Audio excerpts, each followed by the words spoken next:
All right, we are back with the GSMC Wrestling Laureate podcast brought to you by the GSMC Sports Network. I'm your favorite wrestling fan here every Monday through Friday, 8 p.m. Pacific time, 11 p.m. Eastern time. Here to talk about the greatest thing in the world, professional wrestling, all the action inside and outside the ring. Backstage curtain calls, rumors, drama, and updates. We talk about inactive updates as well, injury updates. We talk about contract negotiations, extensions, and new signings amongst promotions. We talk about WWE to AEW to TNA to Ring of Honor. If it makes major news in the world of professional wrestling, you can hear it here on the GSMC Sports Network, on the GSMC Wrestling Laureate podcast. So make sure you guys smash that Superman punch, that like and subscribe button to the show. All right, so without further ado, we're going to talk about some Ricky Starks asking Tony Khan for an AEW release. Once again, Tony Khan is in the news, not wanting to let one of his superstars lead to maybe achieve greater pastures. A lot of people, think about, the whole thing that's happening with Rey Fenix right now. And, I don't think it's anything personal. I don't think if it's like, I know they're going to WWE, so I'm pissed off.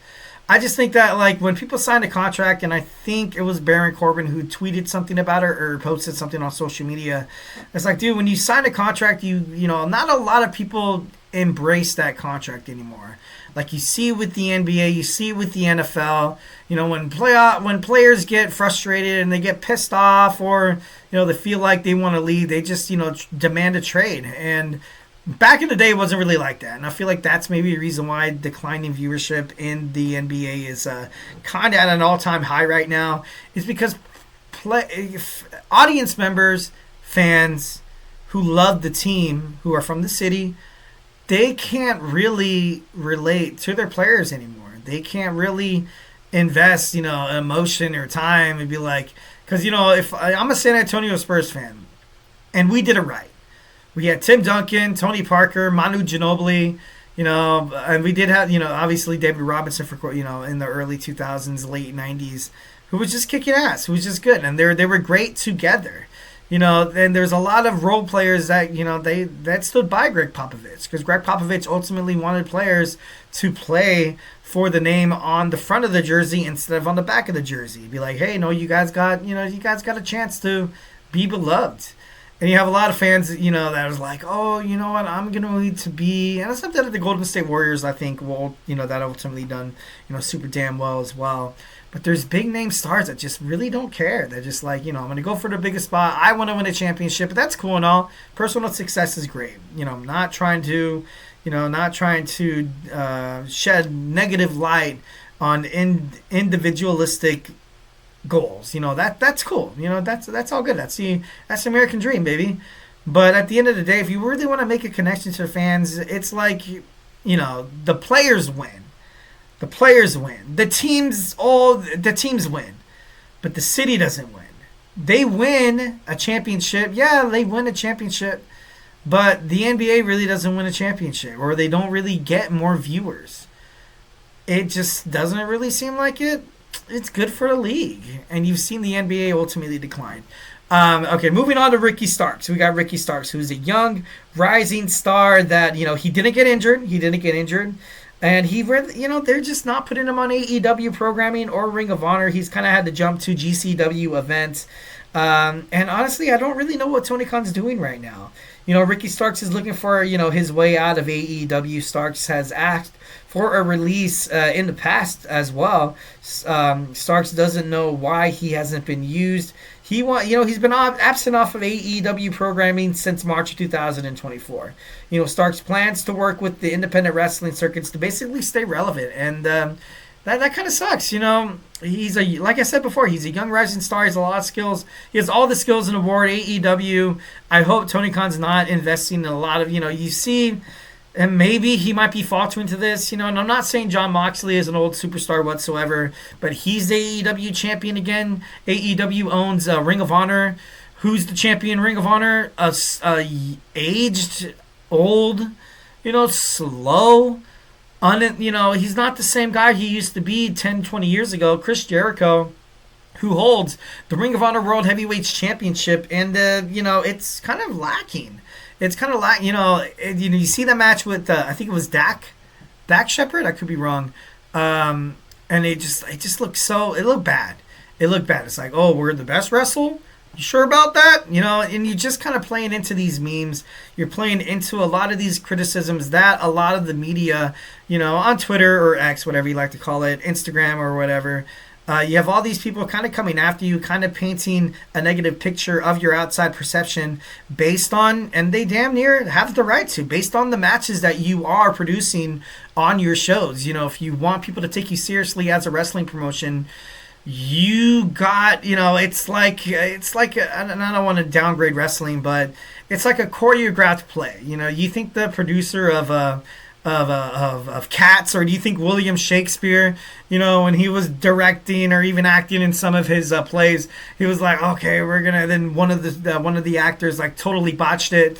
I bet your ass he went up to them at the backstage of the show and kind of slapped the crap out of him. He was like, I'm just kidding, no. Well, maybe that happened. I'm not disputing that fact. But ultimately, I feel like AEW has a better chance to kind of do something more beneficial for Ricky Starks and beneficial for the company if you kind of let him be all he can be. Other than that, he's going to lead to WWE and a lot of talent.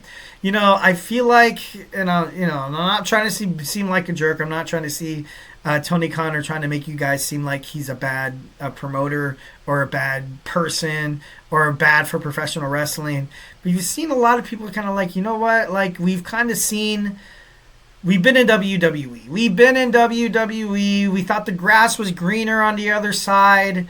AEW, and now we would probably like to come to WWE, or like Ricky Starks is doing, spend time in independent wrestling circuits. Like, obviously a name that comes to mind is, Aleister Black or Malachi Black. Obviously, you don't really see Keith Lee anymore being broadcasted on AEW. Even Paul White, aka The Big Show, said that, dude, I got paid a contract for doing absolutely nothing, and I hate it. I want to go out there and do something.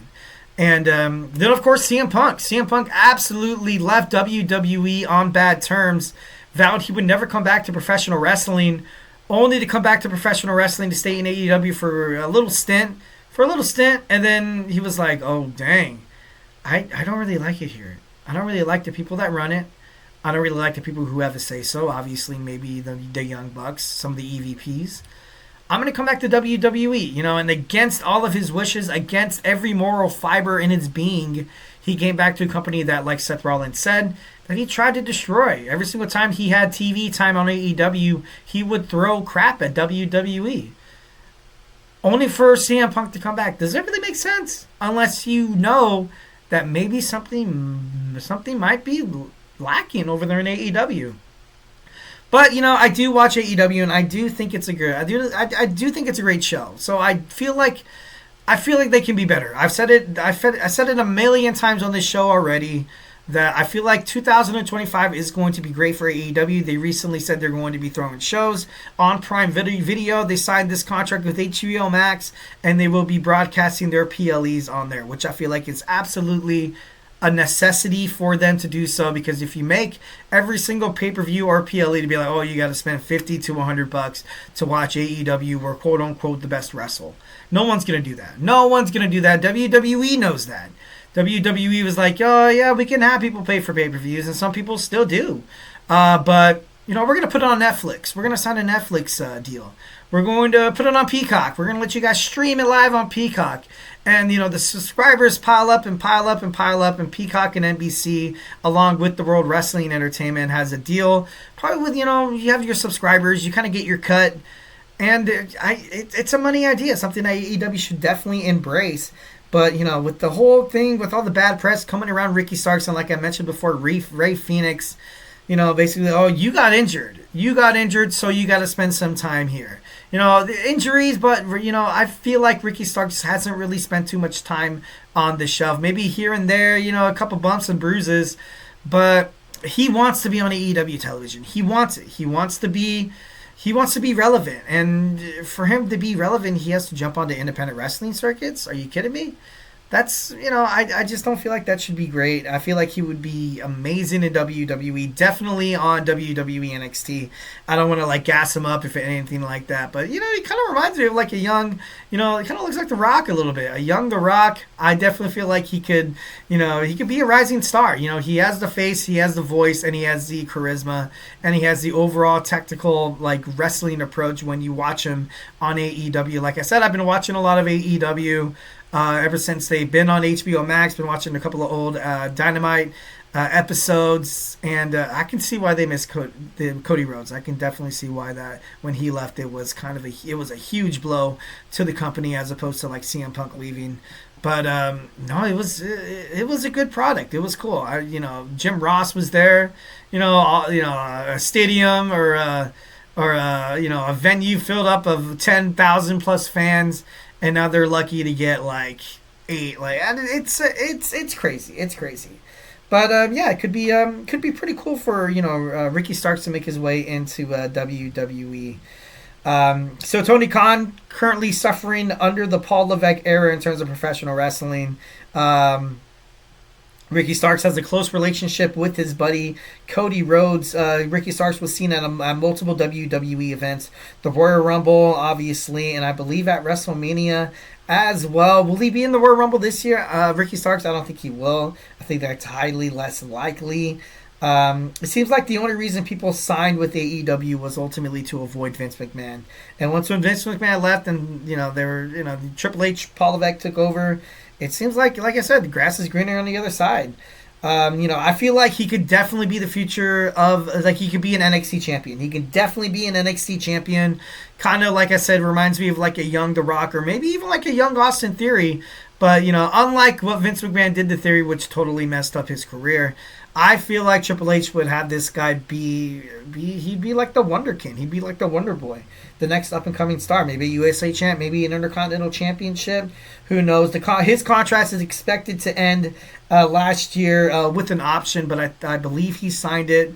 So Lord only knows if Ricky Starks will make his way into a WWE or if AEW basically, they'll let him go. Like at this point, like if you're getting a lot of negative publicity, if you have stars vocally, sharing negative aspects about your wrestling promotion on social media, on Twitter or whatever, it's not good. It's not good. Sometimes you got to cut your losses because other than that, they're just going to talk. And, it's not going to be good. And it's not, I'm not throwing the talkers under the bus. I'm not saying AEW is necessarily a crappy wrestling promotion. I just think sometimes you got to, sometimes to, you kind of you have to avoid conflict to kind of achieve peace and serenity to kind of, start your wrestling promotion. Like I said, have a good year. All right, next we have WrestleMania possibly going to Paris, France. We're going to talk about that. So grab your favorite snack, grab your favorite ice cold beverage. Join me here in about 25 seconds. So wait, do not go anywhere.